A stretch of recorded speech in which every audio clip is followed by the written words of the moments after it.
it was hard. It was much, much harder than I thought it would be.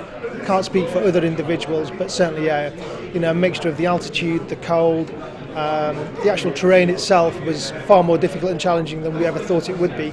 It should have been relatively smooth, as you would expect ice to be, but there were, most of the terrain that we covered was covered with ridges, anything from a foot to 3 feet deep.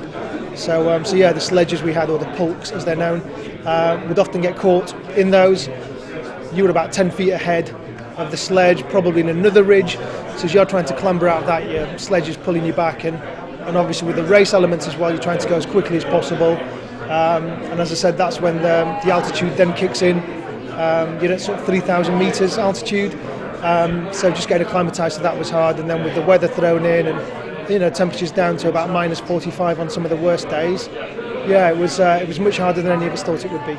Yeah, I really enjoyed it. I'm a big believer in if you train hard enough for something, you're not going to find it a terrible sort of ordeal. And I trained hard for a year and got down there and enjoyed every minute of it. To be honest with you, it was fantastic. It was an amazing place to be, and I'm very lucky to be there.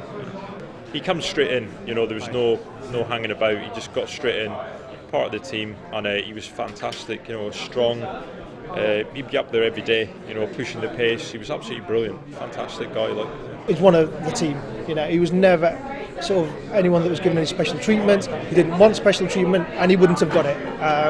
So he was a team member, contributed a huge amount, and was there to help us all out as and when we needed. So we all had a few bad days out there, as you are going to when you're there and you're working as a close team, and we helped each other as much as we could.